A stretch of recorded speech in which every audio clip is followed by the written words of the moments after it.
Hey guys, Nerdy Perkins here, doing a quick video. Just wanted to talk about kind of some of the green cards that we've seen revealed, and I want to do the same thing I did with the red cards and kind of look at their abilities and see how they compare to their characters in the manga. We'll start over here with Kid. So his leader allows you to discard a card and switch your leader to active. So basically he's going to be able to attack and then attack again. Going to be really useful. And it makes me think of Kid like assembling all of his, like, similar to this, assembling all of his, amassing all of his stuff to hit you. And then he can either use it as a defensive mechanism and protect himself with the metal, or he can use it to attack you again. And then blocker for his character card. Once again, similar. He built up all the metal and it's able to block the attacks. Pretty high blocker too, the highest I think we've seen. And if he has a Dawn on him, he automatically switches to active, so that's super useful for the blocking.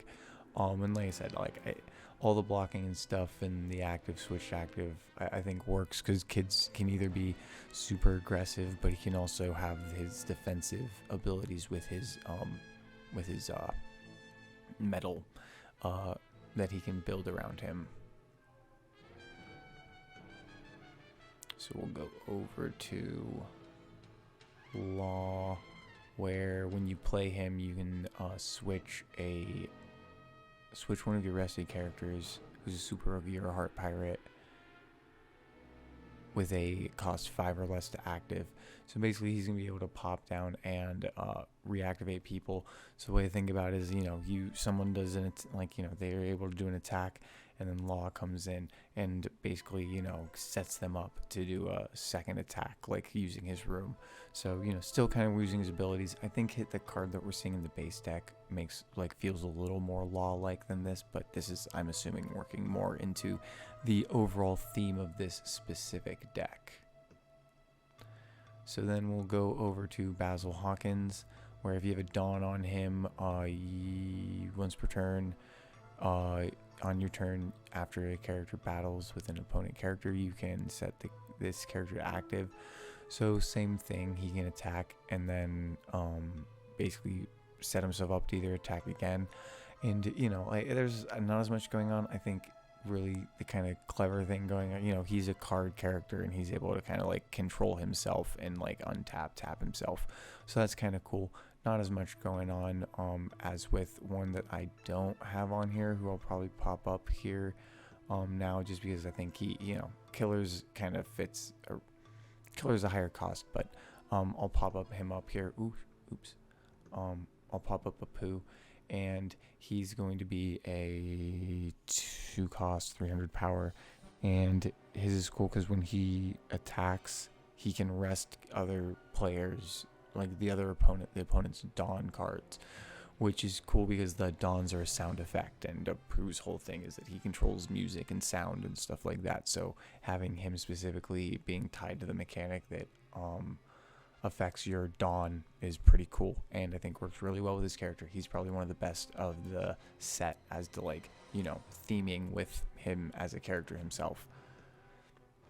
And then we have Killer, who he's a killer. He comes in and he's kind of like a light Kusu. He comes in, takes out characters who are rested, and it seems like we might get stuff where you can rest opponent cards, so he'll probably be useful there. Or he's just a good, revenge killer.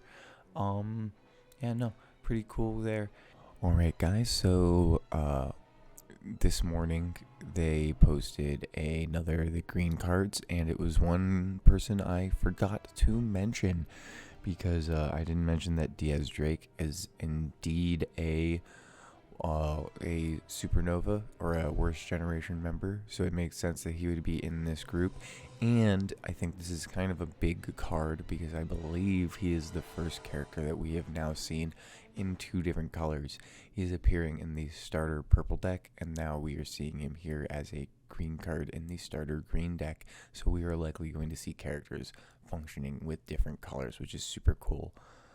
Really quick, his ability is if you have a Dawn on him on your turn while he is tapped, all other characters with the Super Rookie and Marine abilities, or not abilities, factions gains 1,000 power, which is really like, that's like, it's basically if you had the 1,000 Sunny from the red, and it could buff everyone up by 1,000 for the rest of the turn. So super useful. Like, he's really good. Like, especially compared to his purple counterpart. Really awesome to see. But back to the normal video, and then those are what we've had revealed. And then I was just kind of looking at how we have it set. So we still have 1, 2, 4, I think. Or no, I guess Apu would make 1. So we have 3 more effect cards to go. And we do have 3 more non-Straw Hat and non-Blackbeard worst generation. So I'm wondering if Bonnie, Arouge, and Beige are going to be the other 3 effects. Or if like maybe like Arouge, maybe if like one of those 2 or 2 of them are going to be maybe the stronger vanilla cards in the deck instead of other Kid and Law pirate members. And if we'll end up seeing those like, you know, maybe like Arouge and Beige being the heavy vanillas. And then I'm still thinking we're gonna see a green Luffy and Zoro. I could be completely wrong on that, but they do fit into the Supernova deck, so, or at least as worst generation. So I think it would be kind of feel a little lacking if they weren't in there. But you know, we'll have to wait and see. But yeah, that's about all I have. Like I said, it was a really quick one. Let me know what you guys think down below, and yeah, I will see you guys next time.